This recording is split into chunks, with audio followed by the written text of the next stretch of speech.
Philadelphia Eagles have won Super Bowl 59. They have beaten the Kansas City Chiefs 40-22.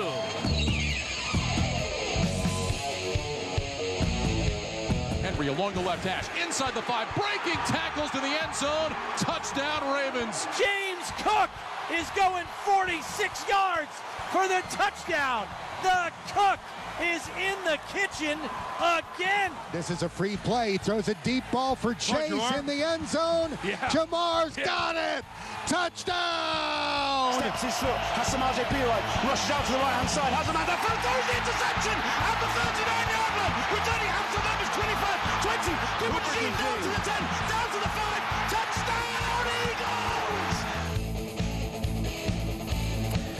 Yes, the NFL is back and talkSPORT is delivering its biggest ever season of coverage with exclusive coverage of too much coverage of over 90 games this season. I'll get my red pen out.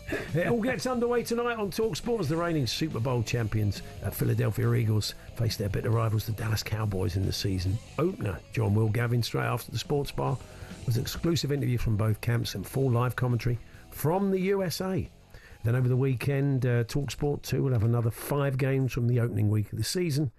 For more on this season's coverage, check out talksport.com/NFL or head to the talkSPORT USA YouTube channel. Joining us now, part of our top team, bringing you all those games from the NFL this season, is Brian T. Smith. Hi, Brian. Hey, Brian. It's always good to be back here. I feel like we're doing this regularly now. It's great to see you guys again. Wow. Yeah, I'm sure we'll be talking a lot during the season. Quite an intriguing game tonight, the Cowboys going to Philly, because we talked to Todd Macklin, our regular American sports slot, last week about Micah Parsons. Their star player has been traded to the Packers, and I think there's going to be a lot of eyes on that game tonight to see how they cope, because he was pretty fundamental to the way they played, wasn't he? Yeah, I mean, imagine you're Liverpool or Chelsea or Man City, whomever. Well, it's an Isaac story. I mean, it's quite Isaac. It is but quite Isaac similar. doesn't do it in the deadline, in the transfer deadline. Yeah. He's getting traded right before the season starts.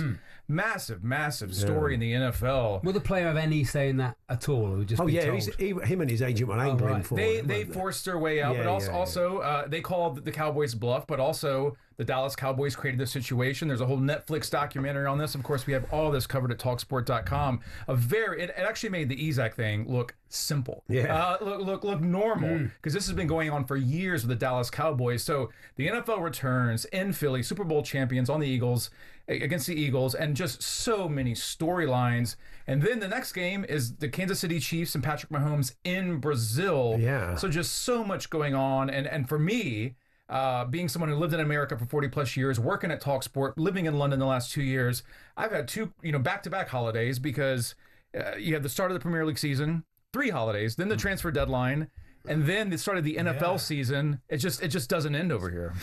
So they're in Sao Paulo, aren't they, tomorrow for the first game? It's the first game in Brazil, where the game is big, isn't it? It's a big following, which is obviously why they're going there. Yeah, so I was actually speaking to and working on a big story that we have right now at talksport.com, and you can see videos at talkSPORT USA, our YouTube and social Facebook channels.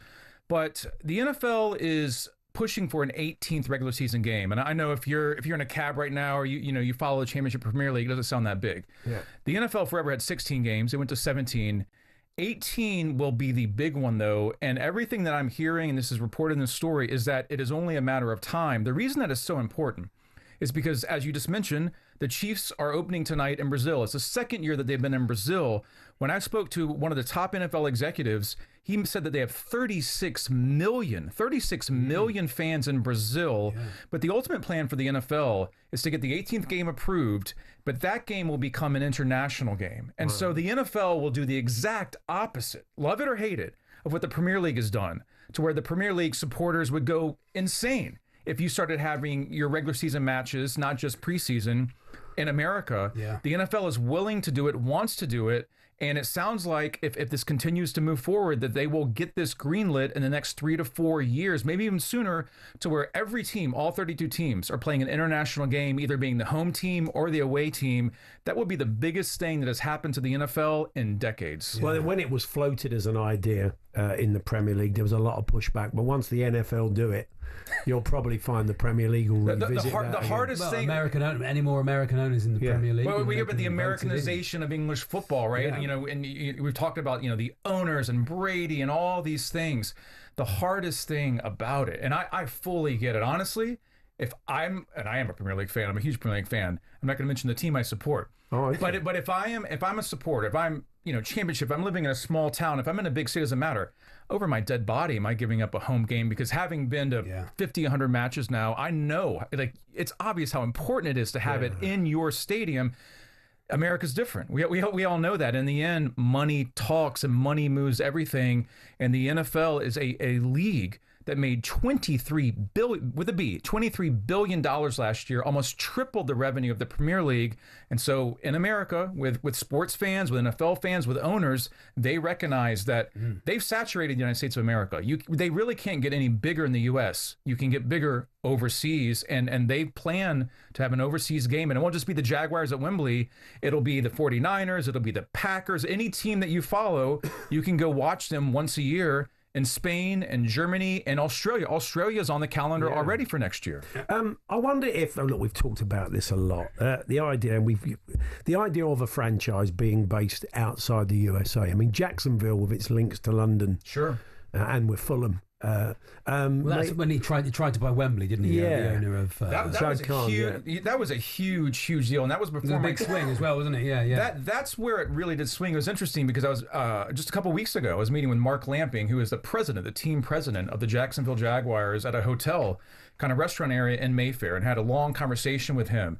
And Lamping, and this is in the story at talksport.com about the 18th game. Lamping was saying that, number one, Jacksonville remains committed to London. Number two, though, it's ultimately an NFL issue, and this ties into the 18th game and scheduling. There was the idea that just a few years ago, the Jacksonville Jaguars would relocate to London because you have Shad Khan, you have Fulham, all those connections. That's not happening right now. That will not happen because the Jaguars re-upped their 30-year lease with Jacksonville. They're renovating a $1.4 billion stadium. But eventually, Roger Goodell, the commissioner of the NFL, talked about this at the Super Bowl, and talkSPORT was there. They want to have an NFL team international. It might not be London. It could be in Germany. The NFL has a huge following in Germany that ties back to post-World War II and all the servicemen who were stationed there. They could do anything. And eventually, they do want to have a Super Bowl, ideally in London. That's maybe 10 or 20 years away. The next step is the 18th game, but it's not going to be the Jaguars moving here. That's not going to happen. The next step is to have an 18th game, and every team will play home or away internationally. So who are your favourites? I've heard a lot of people talking up San Francisco. I think that's Will Gavin talking up San Francisco. Isn't the Super Bowl going to be played? The Super Bowl is in San Francisco. I'm not sure. I think we have someone else on staff who maybe thinks Brock Purdy's. I'm not sure that the 49ers will be in the Super Bowl in their home city. That's happened. That's happened once before. Look, for me, it's not about the Chiefs anymore. I mean, they can make it and no one be surprised. And Roger Goodell's already said that Taylor Swift might be the halftime act at the Super Bowl.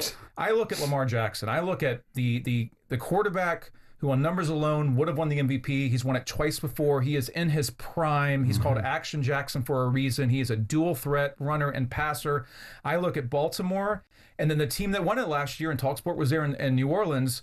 I don't see how you go against the Philadelphia Eagles right now. They're going to kick off the season tonight on talkSPORT at 1 a.m. Our time. You look at Jalen Hurts, their quarterback, Saquon Barkley, their running back, the defense. They've had a lot of changes, but that is an incredibly talented, battle-tested, proven team with a really gutsy coach in Nick Sirianni. I've got the Ravens and the Eagles in the Super Bowl, but it's set up just like the Premier League season this year. It's set up to be a really, really hard-to-pick, fascinating season. Teams seem to go on runs of 2 or 3 wins. They really, really do. The Detroit Lions were there last year. The Buffalo Bills are a fascinating team with Josh Allen. They have never won the Super Bowl before. He won the MVP last year.